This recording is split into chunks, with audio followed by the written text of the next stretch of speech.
Hey guys, Sean with Carpet Cleaner Training, and I wanted to bring you along today on 3 small jobs that I'm doing. So you've seen me do the big jobs if you've watched any of my other videos, but I want to let you know it's not crucial that you have a big job every day. You're going to get smaller jobs. The longer you're being busy, you'll be more small jobs. Someone just wants a living room, someone just does a bedroom or wants a bathroom with tile. So how you get past those small jobs is try to boost your job average. Number 1, have a job or a minimum charge. Mine's $120. So you go into a job and you're doing a small bedroom or bathroom that would typically be $50. Now it's $120. So that boosts the job average. You'll lose some jobs because you have a higher average job minimum, but make sure that you can say, hey, my minimum charge is $120. But if you have some other things to do in the home, we'll make sure we make it worth your while. So you could do a reclining chair and the bathroom, or you could do the living room and the bathroom, or a couple bedrooms in the bathroom. So make sure that you can bundle up services to make it worth their while, so they don't feel like, oh, they're just wasting money. And other than that, you can also do add-ons. So on this job, I'm adding Scotchgard. So this room is 220 square feet. That puts me at $140. And my minimum's $120. It comes in at $140 because I'm at 65 cents a foot. And then I added on Scotchgard, which is just simple a matter of asking her, would you like me to add Scotchgard on this? What does it do? And just explain what it does. It's going to reduce your, if you spill something, it's going to be easy to clean up. It's also going to shed dry soil when you vacuum. So it's appealing to most people. So she bought that. That puts me at $190. So I'm going to go ahead and do this job at $190. I'm also going to throw in a bedroom that she said, I'd like it done, but don't worry about it. So I'm going to do that too. Always overperform what they are wanting done. So make sure you do something little. I'm also going to do their little mat by the door. It's not a big one, so it's just a couple minutes. So I'm going to do that today here. Then I've got a repair job that I'm going to do, and a small apartment this afternoon. So I'll bring you along hopefully on all of those.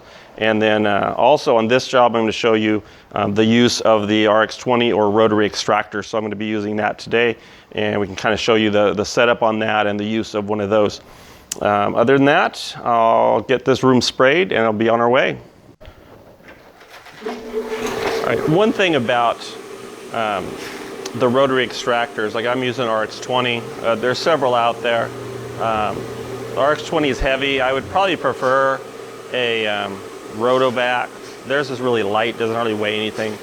So take it in and out of the van is much easier.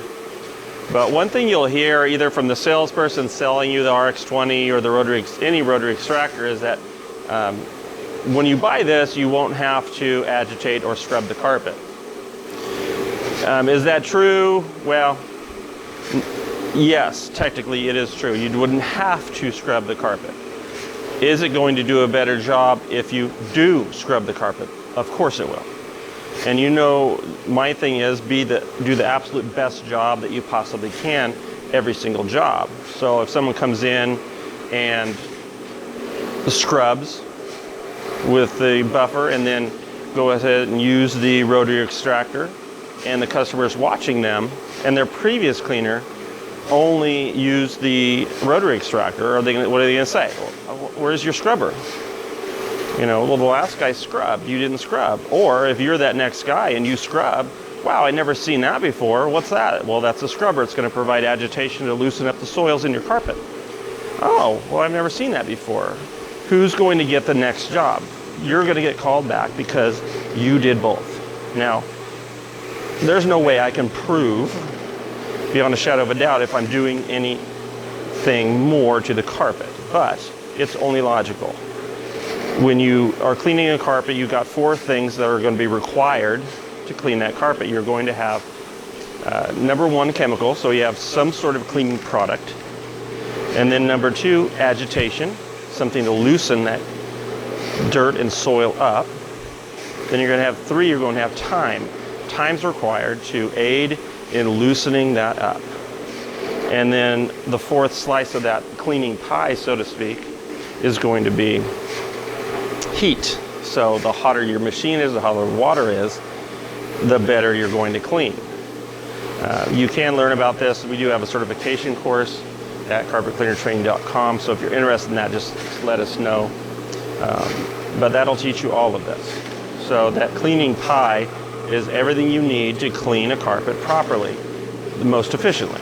So you need the product that you're spraying down, you need time for it to dwell and do its job, you need agitation to scrub it in, and you need heat.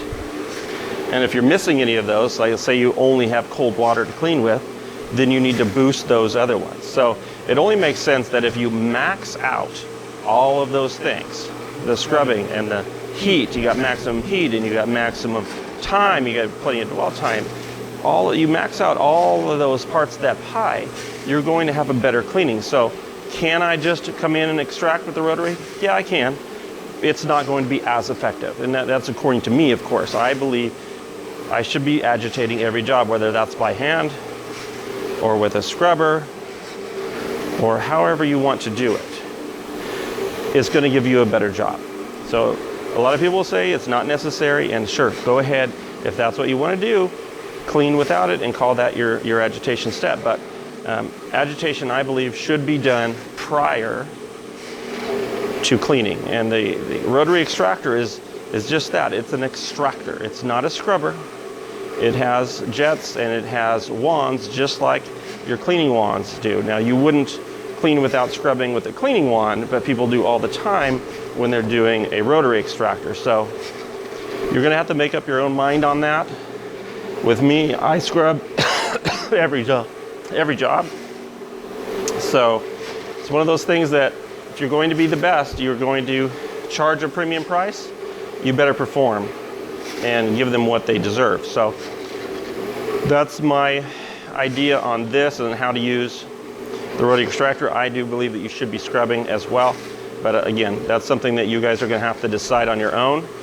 What kind of business you want to run. Are you cleaning apartments? Are you cleaning homes? Or do you want to set yourself apart or do what everybody else is doing? So that's about it for that, and I'll be back in a minute.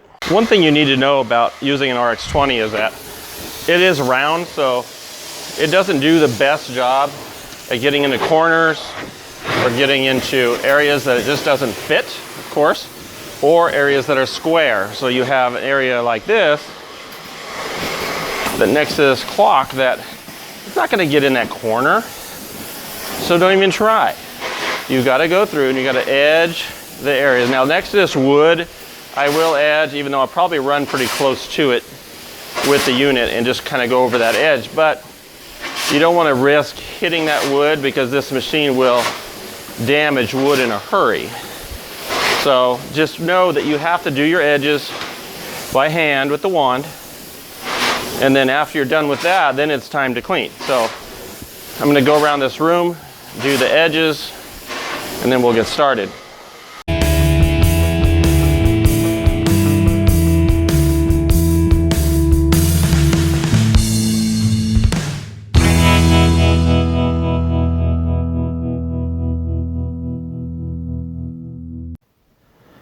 All right, so one thing I did want to bring to your attention is something like this.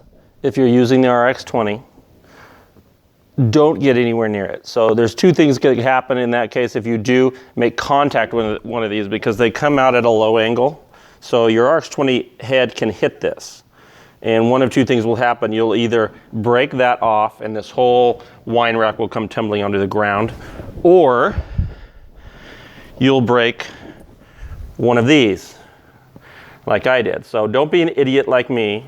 And what I did was make contact with the corner of a soda machine. We were cleaning a sporting goods store, and it will break this just right off, or you'll do both. So this is, I wanted to show you how this works if you haven't seen one before. This is the RX20. So what it's got is it's got the 5 extraction heads, and inside the extraction head right there is cleaning jets. So you've got 5 jets, 5 extraction heads that will spin. And during the spinning process, they're in a constant vacuum, just like your cleaning wand, only it's got 5 heads and they're spinning. So it does provide some agitation as well as cleaning. Obviously, it's going to have the water extraction there. So it's just an extractor. It's just like a cleaning wand, only it's much more effective. So I'll put the camera down so you can kind of see how this thing works, and then I'll show you how I go about cleaning the room.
All right, so we're all done. I just want to do a quick walkthrough. Question I'm going to be asked, I know, is does it clean better? Yes, it's going to clean better, but not necessarily faster or easier. It is easier on your body, but it is more difficult to deal with the hoses. You have an extra cord to deal with. It's really a lot better if you do have a helper. So if you have a helper, take advantage of using the RX-20. They can unload it, they can work your hoses for you, they can run it for you, you can do the hoses. But if you have two people, it's really much easier to use the RX-20. But don't be afraid of it. Use it and let it work for you, because you saw this traffic lane when we started, and it is gone. There's no sign. There's a couple spots from the dog, but it's gone. So you don't have to worry about traffic lanes nearly as much. They're going to be easier on your body to do, but it's harder to deal with the hoses. It's harder to deal with the weight of it, getting in and out. It's hard with the storage, if you have a small van, to fit a scrubber and that into the van together. So just figure out all those things and the logistics of it, and if you want to use one, great. I know you can get some used ones, you can buy them new. They last a long time, so getting a used one is not too difficult. It's still going to be over $1,000, so you'll have to budget for that. But other than that, this job's done and looking good. I'm just going to apply the Scotchgard in a minute, and I'll show you how I do that. And one more thing, if you're new to using the RX-20, wait to put your stuff away until after you groom, because what can happen is when you're kind of going through and doing your thing, if you extract an area but haven't really cleaned it, then when you run your groomer at the end, you'll see, oh, I missed a spot right there. You didn't see it until after you groomed. So make sure you don't put your stuff away, groom the carpet, and then put everything away, because you don't want to get everything put away, start grooming, and realize I've got to unload everything again because I missed a spot right there. So I'll get things set up for Scotchgard. I'll show you how to do that, and then we'll be off to the next stop. All right, a couple of things when you were going to do the Scotchgard. One is get some shoe covers, just because you don't want to go outside to mix your chemical and then come back inside and you track all over your clean carpet. So when you're finishing a job and you have that tendency, oh, a lot of times I'll just wipe my shoes off with a damp cloth. That's sufficient as well. If your customer's around, this is impressive. So it's another marketing tip. Wear things that are going to impress your clients. And then after you've mixed your chemical, put them on so they're going to protect the carpet as you go ahead and apply that. Another thing about Scotchgard, I do use actual Scotchgard. You don't have to. There's any number of carpet protectants out there that all work, that all do kind of different things. I do like the Scotchgards or the protectants that have the liquid repellency. So when your customer spills something or the dog goes to the bathroom, it's actually going to beat up. That's something the customer can see. There are protectors that protect by blocking the dye sites of the carpet, and it won't let any color absorb. Those are just as good, but not as visual for the customer. So I want something that if they do spill something, they can see it's actually working. It's not, I can't really tell, it didn't really bead up on the surface. I want something that beads up, and there's any number of those. But I do use Scotchgard, you can use Teflon, you can use, almost every manufacturer has their own protectant. So just pick one that you like and use it. You can even try them out, test them, do whatever you want. There's YouTube videos. I may even do it in the future to see which one works the best. So let's go ahead and get started on this. I'll show you the technique I use for that.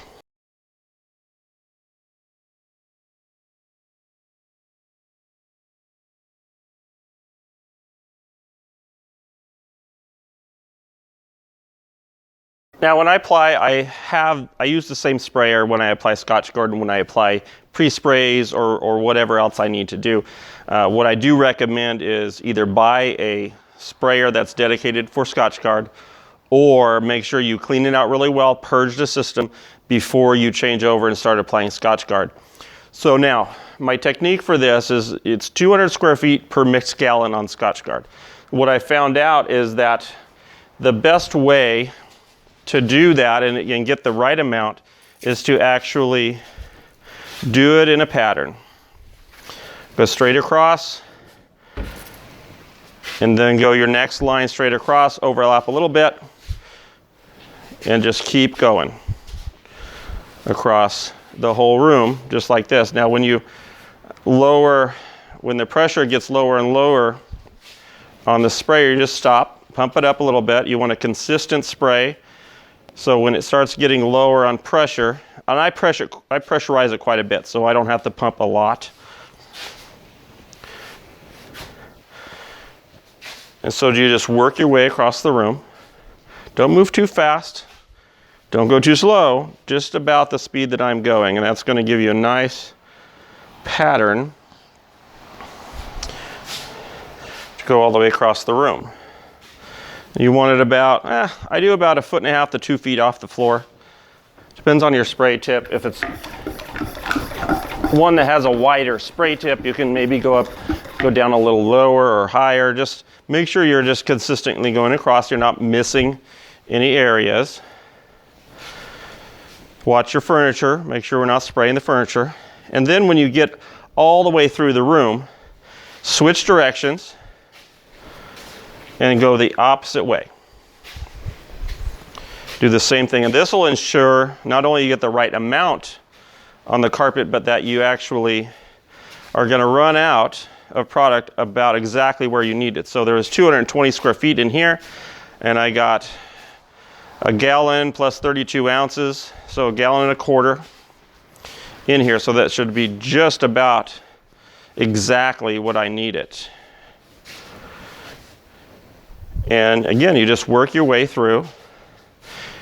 And doing the grid pattern, you're not going to miss any spots, because if you missed a spot going one way, the chances of you missing again are nearly impossible, because you're going in an opposite direction. So you're going to cover those areas. If you missed a line before, you're not going to miss the same line.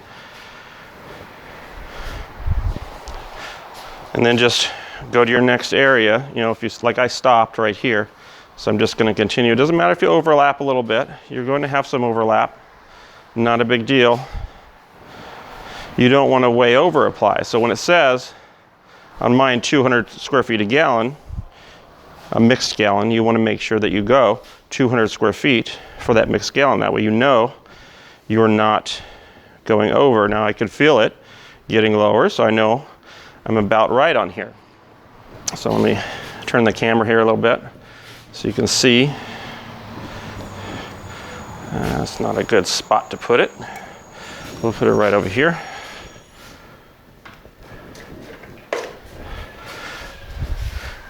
When you do your edges, just make sure you can go a little bit on the tile, and you'll just wipe it up later.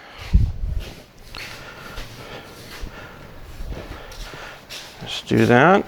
Now when you're in thin areas like this, it makes it a little bit harder to go back and forth, but you can do it. Now I feel my pressure getting a little low, and I'm getting a little light, so I may have to mix a slight bit. So let me see if I can finish this out without running out. So it should be close.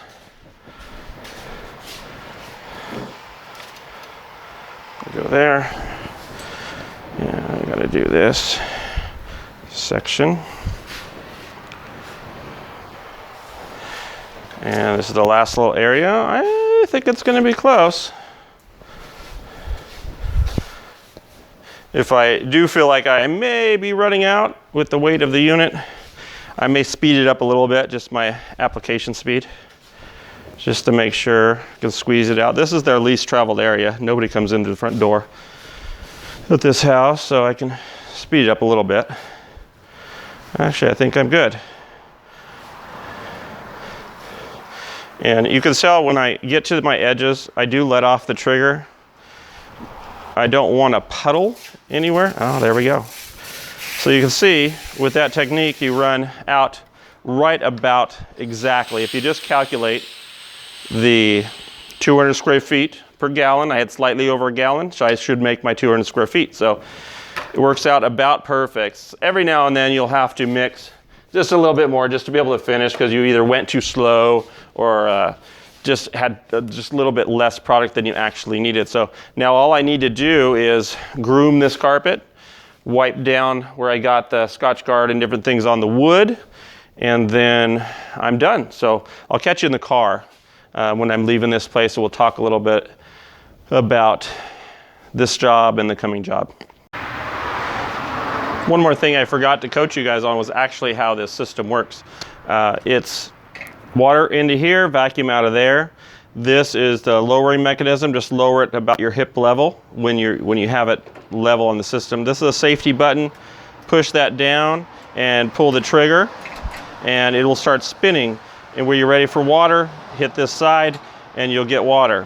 When you're done with your extraction pass, all you gotta do is let off the water and do your dry passes. Like I said, I did 2 and 2, even when I'm running this, but works really well. This is made by HydroMaster, but like I said, there's other units made by different manufacturers, so just pick one you like. They're all pretty good. I haven't run into one of these that doesn't perform, so I'll see you in a little bit.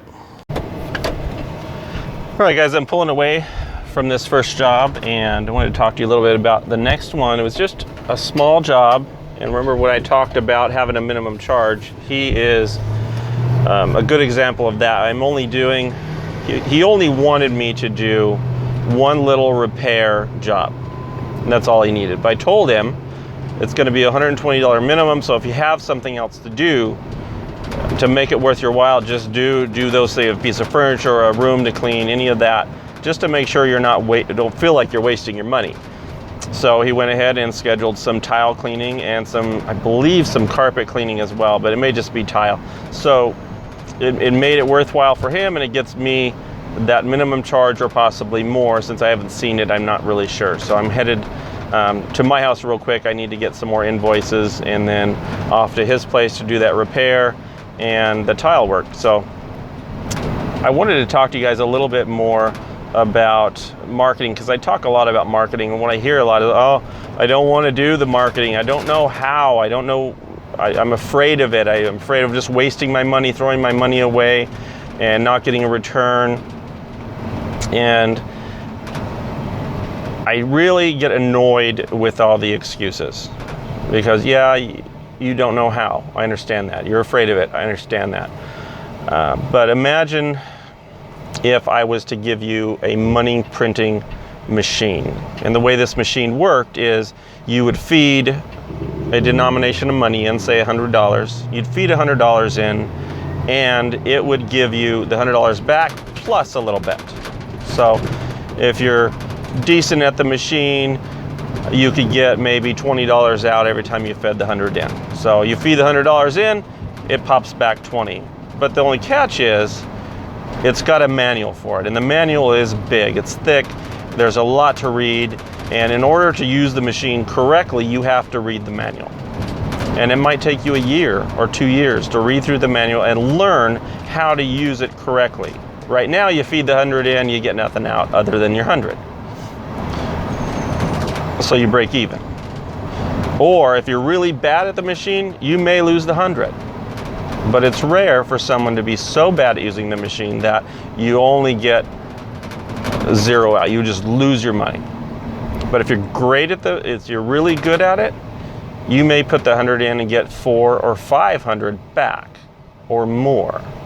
And it all hinges on you knowing how to use the machine correctly, or you can pay someone else to use the machine for you that's been trained. The only problem is you don't know how well they're trained or how much response you're going to get back. You may pay him to do it, and you may not get the response that you want, or you may lose your money again. So it pays you to learn the manual and use the machine properly. Now, I hear this, I'm afraid, I don't want to do it, I don't want to do this, but say I trained you to use the machine. Say you didn't have to read the manual. I trained you to use a little bit of the machine in a decent way, and you learned along the road after that. Say you knew a little bit. Now you figured out how to put the $100 in and get $20 out every time you fed the 100 in. Would I hear the excuse then, oh, it's too hard, I gotta get a bag, I gotta put money in there, I gotta sit there all day long and do this thing? I don't wanna do that. That's what I hear mostly, because most of you have the capability to put out a flyer that will at least bring you double what you put in. So if you spent $20 putting out flyers, you could get one job that made you $300. Oh, but I don't want to market. I hate it. I don't like to. Get over yourself. You need to learn how to do this. This is the way you make money in this business, is to actually market yourself. You're not a carpet cleaner. You're not a flooring cleaner. You're a marketer of carpet cleaning services. That's what you are. Get out of this mindset that I'm the technician. I have to get out there and work and make. Yeah, I don't care if you're the best cleaner in the world. And you open a company in some random city somewhere in this world and say, okay, I'm the best there is. And you open your doors, you're going to hear crickets. You're going to hear nothing. Nobody knows, nor do they care that you're the best cleaner in the world. You've got to let them know. You've got to show them what they're missing. You've got to explain to them why you're different than everybody else. And if you can do that properly, yeah, the people will beat a path to your door. But if you do no marketing, you will make no money. So remember that. You have a machine at your disposal that is a money printing machine. It's called marketing. You market yourself properly, you can get 1, 2, 10 times your money that you put in back. Like last year, I spent, I don't know, $25, $30 putting out a set, I think 100 or 200 written letter style marketing. So I'll just say I think it was 100 or 150. What I got out of that, I got one job. Okay, I got one job from it. It didn't pay off well. But consider I paid I think it was $25 or $30, and I got one job worth $300. What's the return on that? Was that a successful ad? I'm going to explain to you that a successful ad is any ad that makes anything above break even. Once you've broke even, that's what you spent. Everything else is extra. So my money printing machine, even though it made one job, my machine paid off over 10 times. Whoa, guys fell over there. But anyway, anybody can do that. That was one ad for 100 people in a nice neighborhood. And I made my money back 10 times. So just want to let you guys know that, and I'll catch you up at the next job. So here's that small repair, and in this particular repair you can see that the primary backing, the secondary backing is still intact. And what I'm going to do here is I'm going to flip this around and see exactly which way the lay of the carpet is. It's usually not too difficult with a plush to figure this out. Just kind of spin it around and find which way the carpet is going, and then that's the way it has to go. You do not want to lay this in a different direction because it'll be just very, very noticeable. So what I did there was I took the secondary backing off, and that's because the secondary backing is still intact on this piece of carpet. So, and then all I'm going to do is get this to kind of sit down there, and then I'm going to trim it to size. It is easier to do this if you have a pair of knapping shears, which typically I do have, but they are out for sharpening at the moment, so I didn't have them to use on this repair. But anyway, all you do is just keep trimming that, keep fitting in. Now you want it to fit tight. You want it to be pushing up against all the sides.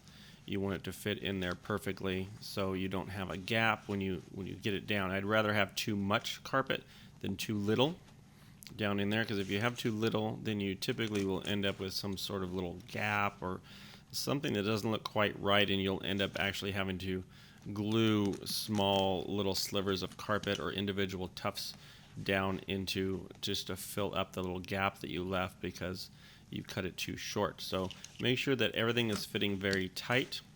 And again, with the scissors, it makes it much more easy, but I'm going to show you can do it without scissors. It just takes a little more time, it's a little more difficult. So when you're using this blade, be very careful. There is no guard on these blades, and those are razor blades. So make sure you start with a very fresh razor blade. If it's dull, you're going to have a very hard time cutting through the carpet backing efficiently and cleanly. So As you can see, I'm getting close to it fitting perfectly, and you just want to get it as close as you possibly can before you start gluing it in. So I'm just going to kind of keep working with it, and then when I'm satisfied, then I can kind of start getting ready to glue. So you kind of get everything out of your way, and then you're just going to pop that out. In a second here, we're going to start gluing it.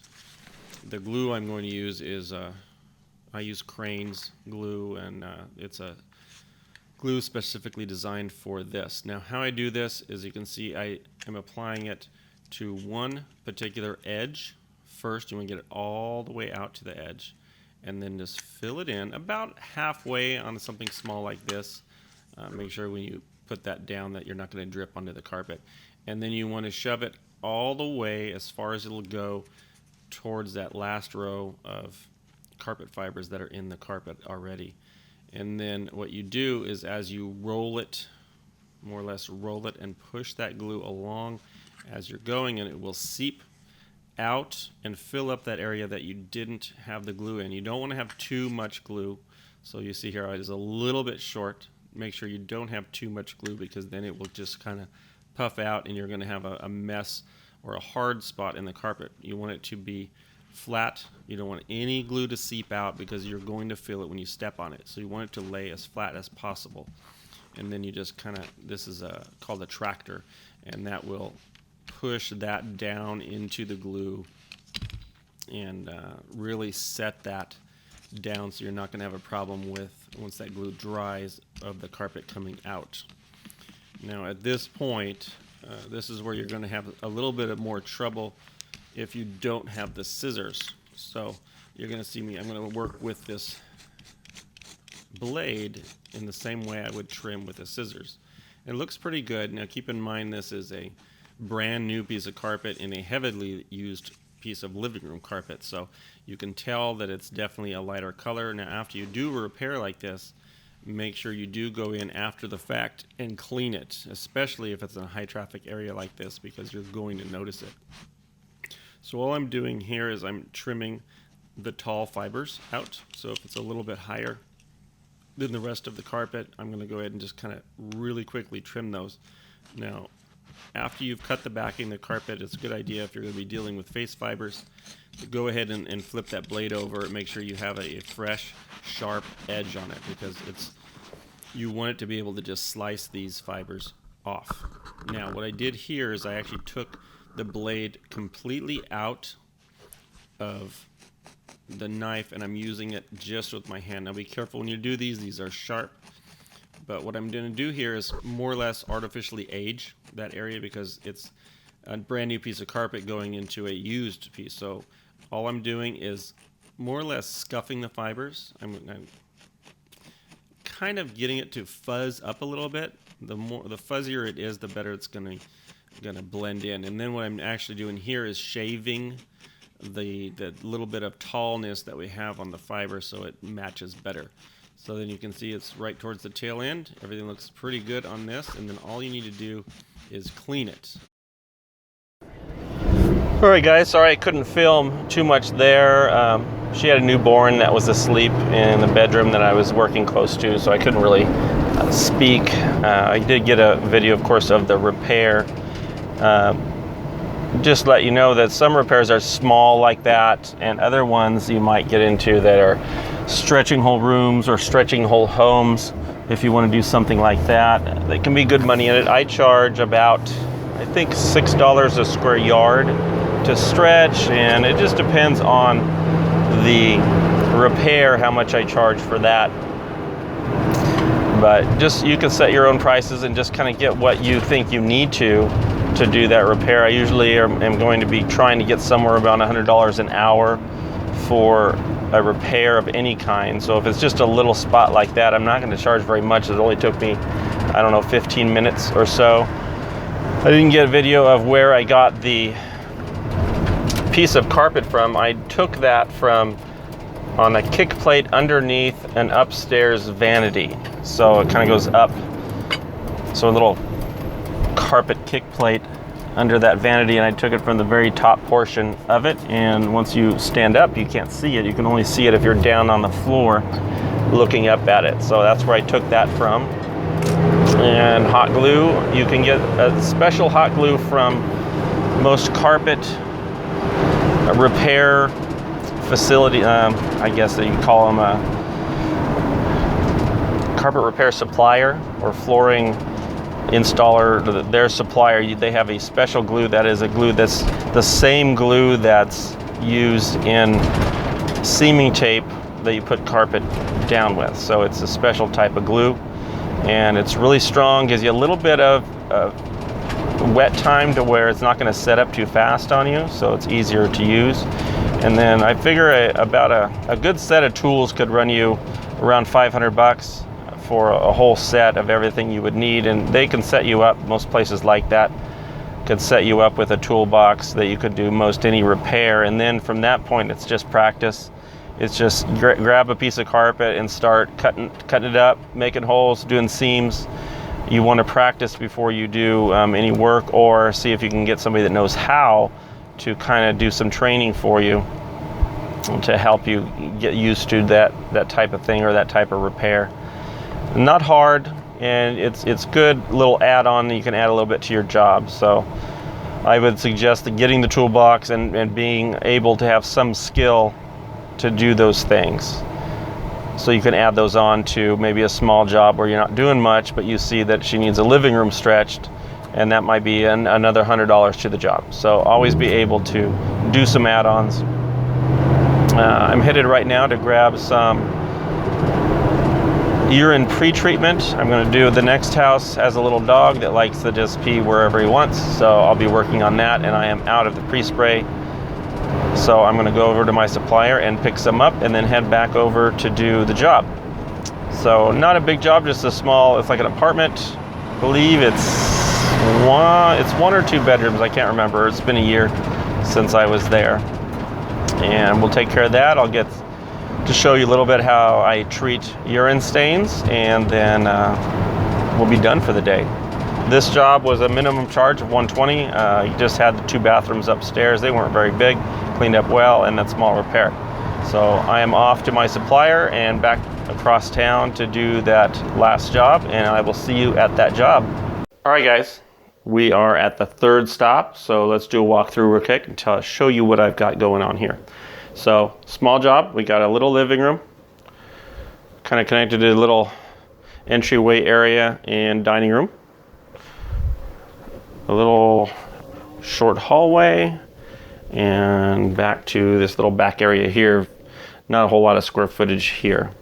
So, but what we got here, as you can see, is we got some spots. These are little dog spots here, so you can see they're pretty much in this whole area in here. So we'll be treating all those, and we've got a few more in the hallway here.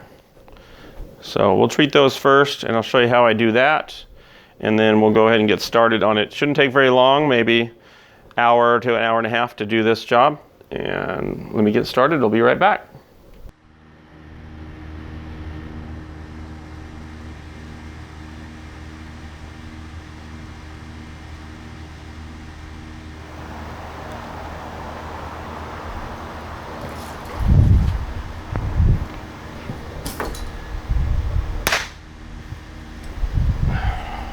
All right, so what I got in here is the urine pre-spray, and I got about a gallon of it mixed up.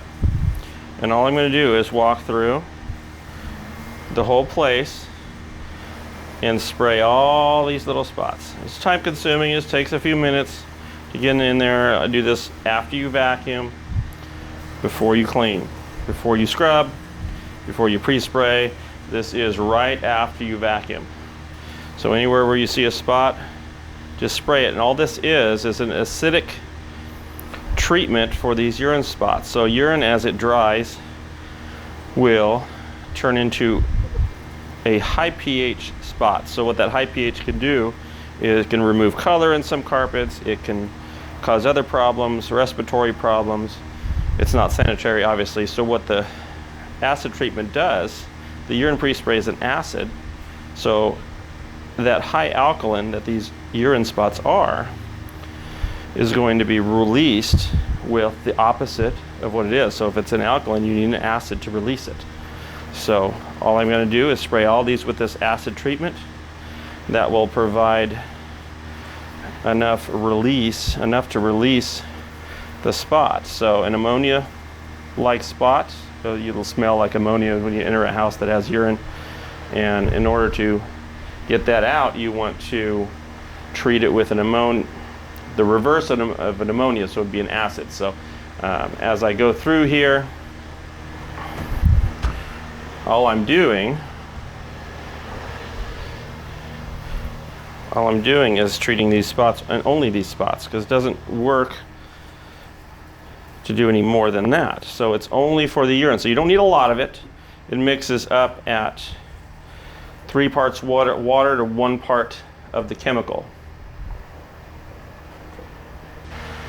So if you come across an area that is bigger than this, like say you have the whole area that you have to do, you can do the whole area and then agitate it and get ready for your cleaning after that. And then you pre-spray and keep going on your normal process. But you have to spray these in order to release them, because your typical cleaning chemical is going to be an alkaline. Well, an alkaline does not release an alkaline. An alkaline will release an acid, which food is typically going to be acid. So that's why we use the alkaline. The pet spots are going to be alkaline, so you need to treat them with an acid prior to rinsing them. And that'll allow you to rinse more out.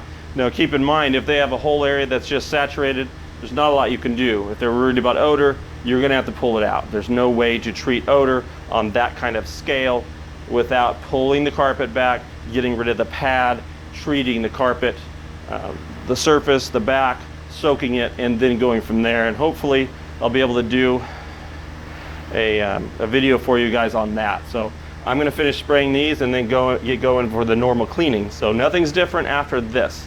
Once you treated them, you pre-spray everything and then you scrub, you're done. You're ready to just do your normal cleaning, and that will allow you to rinse all these spots out and not leave any stains. Sometimes it's going to stain, but this is a good color. If it does stain, use the Pro's Choice urine stain remover, is excellent for that. Other than that, it's just normal cleaning. And she's not wanting me to pull any pad or anything out of here. It's an apartment.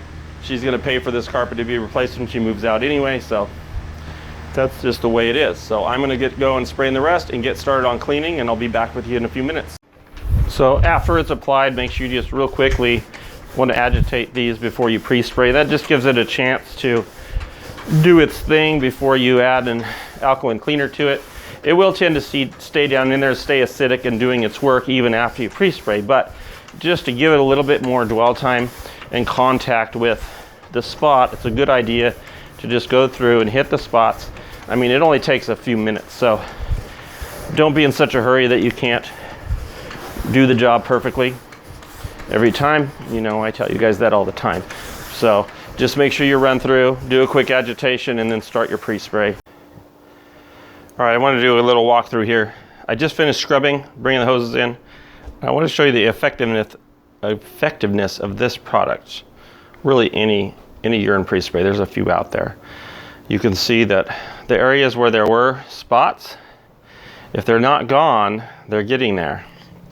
And all you have to do is extract them the rest of the way out. Now, I assume there'll probably be some staining here, but all those spots that were in the hallway, these different places, are nearly gone with just a scrubbing, pre-spray, and a urine treatment. So don't neglect the scrubbing. This shows you what scrubbing can do, because it would not have looked this way if I would have hand scrubbed this area at all. So everything that was there is now ready to be extracted.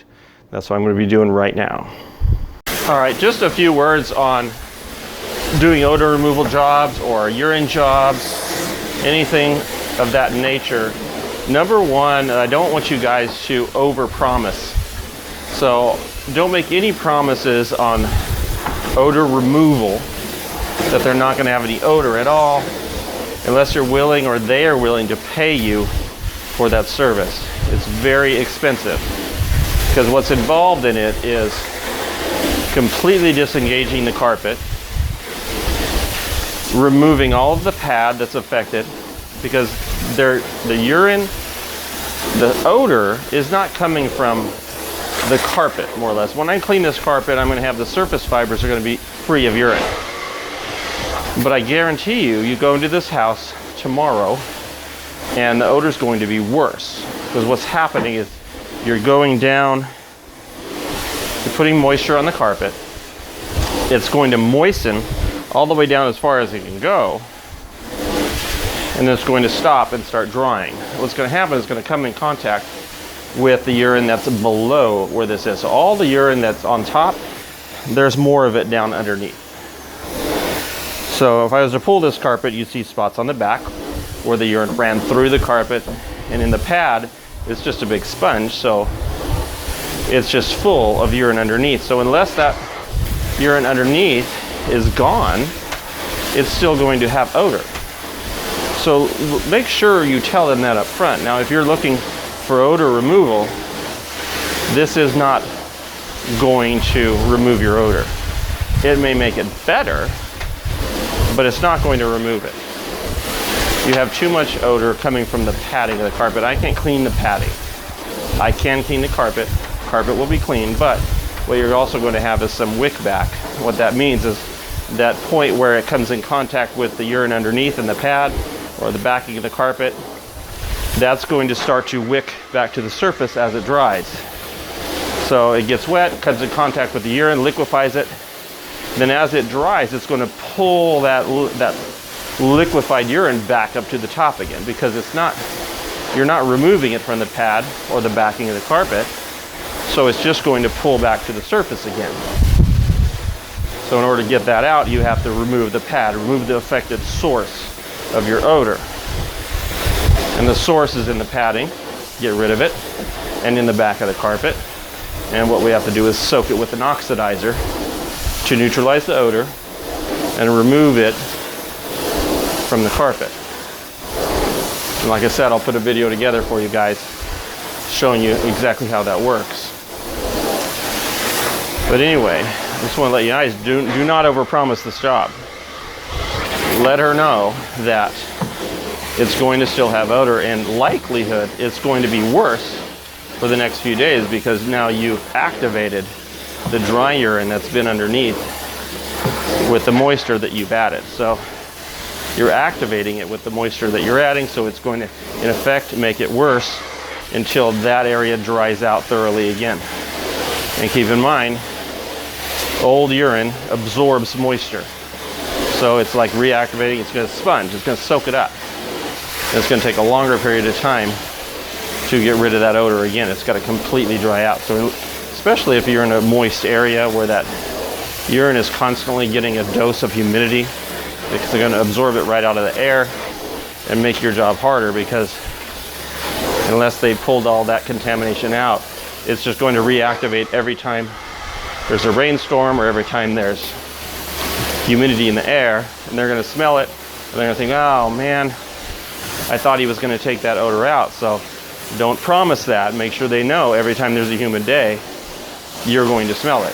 Hot, humidity, all of it is going to cause that urine to reactivate and start smelling again. So if they want that out, it's a whole different service. And it's something that you can offer once you know a little bit of repair, how to stretch carpet, how to tuck it in, how to pull it out, how to lay pad. And it's a good profit source if you can sell them a full odor removal. And more people will do that. If it's a new carpet and their dog came in and just peed all over the place, then you can charge them quite a bit. And they're not going to replace their carpet because they just paid $5,000 to put new carpet in their house. They don't want to have to pay that again. So they're going to pay you to fix it. And in those situations, you can fix it by doing the job the right way and removing all that contamination. Anyway, I am going to finish extracting this and do a little walkthrough with you at the end to see what you can do in these situations. But number one, don't overpromise. You can overdeliver, but don't overpromise and underdeliver. So I'll catch you when this job's done and we're walking out.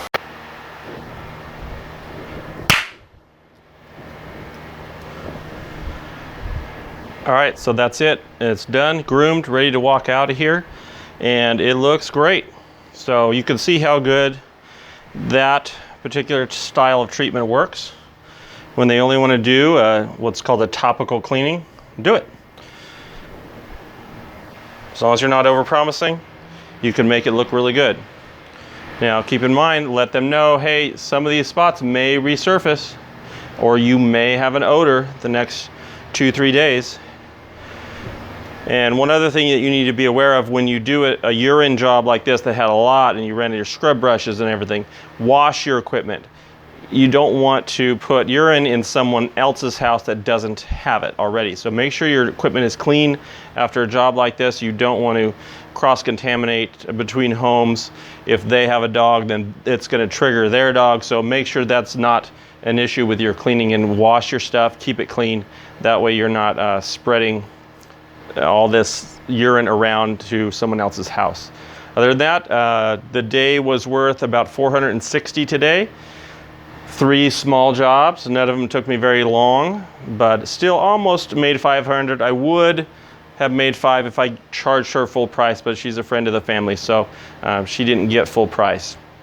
Other than that, that's it. So have a great day, and I'll see you next time. Make sure you hit the bell, subscribe, and you won't miss out on any of the future videos. If you have any questions or comments, leave them below. I'd be happy to do a special video if you request it. If it's something that I think I can cover clearly and show you guys how to do something, I'd be happy to do it. So talk to you next time. Have a great day.